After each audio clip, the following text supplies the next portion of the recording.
자, 여러분, 지식이 독이고 마법 같은 건 아예 금지된 세상이 있다면 거기서 가장 위험한 게 과연 뭘까요?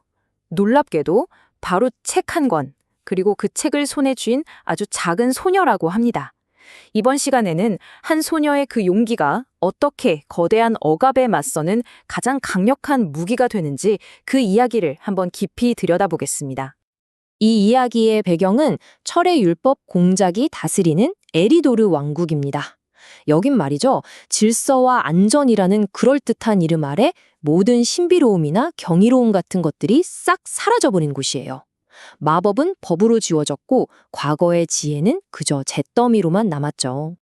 네, 이 이야기의 진짜 핵심은 바로 이 질문에서 시작됩니다. 아니, 어떻게 용보다 책이 더 위험할 수가 있죠? 바로 그런 세상인 겁니다. 여기서는 뭔가를 아는 것 자체가 반역이고요. 희망을 품는 건 금지된 단어를 입에 올리는 것과 같아요. 그럼 먼저 우리 주인공 엘라라가 대체 어떤 세상에서 숨쉬고 있는지 그 왕국에 깊게 새겨진 흉터 같은 곳으로 같이 한번 들어가 보시죠. 이곳이 바로 먼지 지구입니다. 이름만 들어도 아시겠죠? 숨을 쉴 때마다 잿빛 먼지가 목을 칼칼하게 긁고 발밑은 온통 진흙이랑 쓰레기로 질척거리는 말 그대로 왕국이 애써 외면하고 있는 잊혀진 상처 그 자체인 곳입니다. 그러니까 이 에리도르의 현실은요, 정말 이렇게나 다른 두 얼굴을 하고 있는 거예요. 한쪽에서는 잿빛 그림자 병이라는 역병으로 사람들이 생명을 잃어가는데 저 높은 성벽 너머 왕도에서는 갓 구운 빵 냄새가 평화롭게 풍겨 나온다니.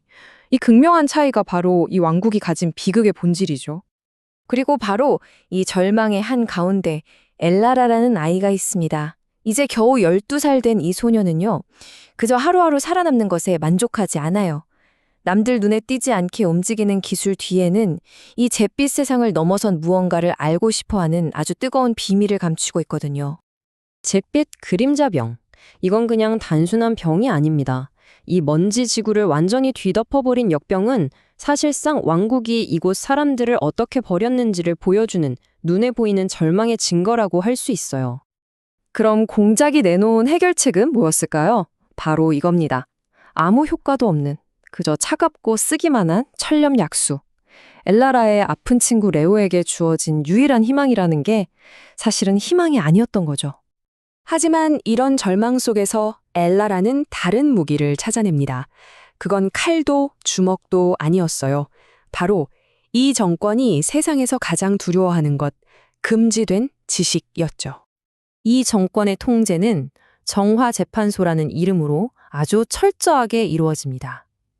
이 재판소의 순찰대들이 밤마다 횃불을 들고 그림자 속을 돌아다니면서 혹시라도 남아있을지 모를 과거의 지식, 그 마지막 한 장까지도 찾아내서 불태워버리는 거예요.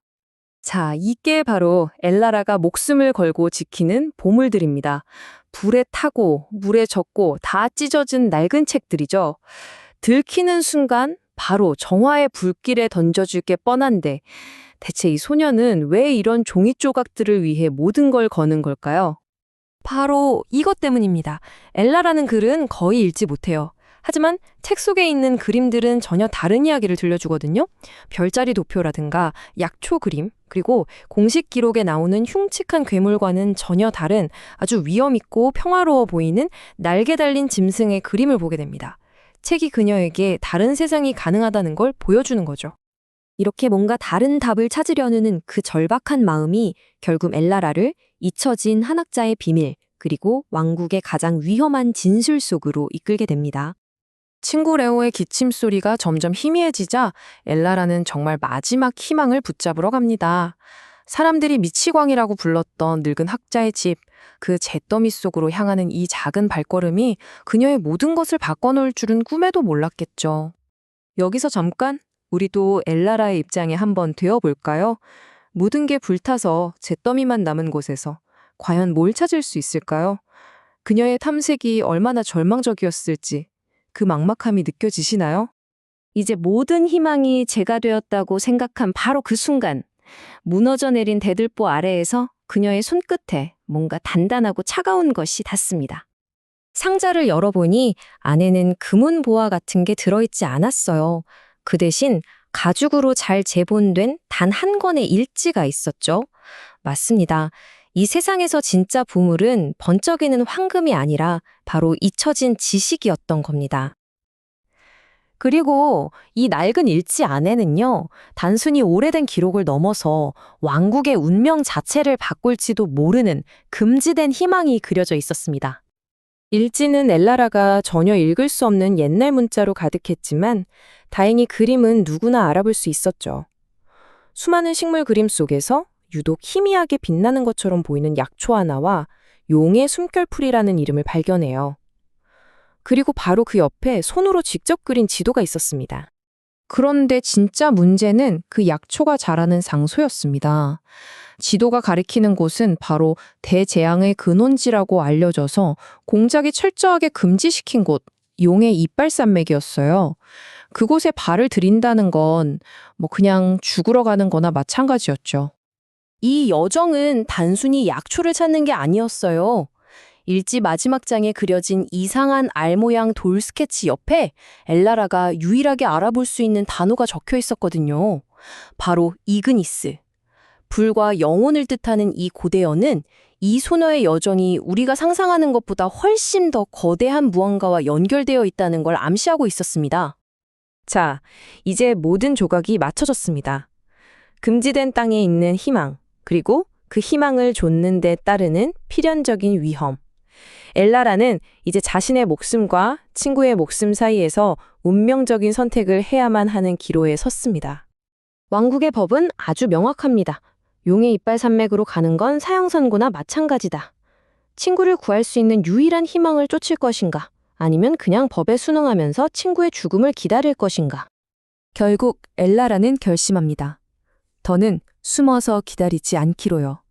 귓가에 맴도는 친구의 기침 소리, 차갑기만 한 약, 그리고 낡은 일지 속의 그 희미한 희망, 이 모든 것이 그녀를 움직이게 만들었습니다.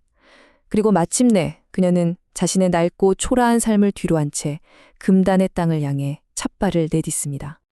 결국 이 이야기는 우리 모두에게 이렇게 묻고 있는 것 같습니다.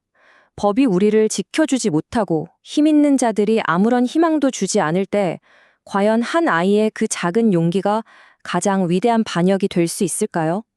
어쩌면 진정한 변화는 거대한 권력의 손이 아니라 희망을 향해 내딛는 바로 그 작은 발걸음에서 시작되는 것은 아닐까요? 여러분은 어떻게 생각하십니까?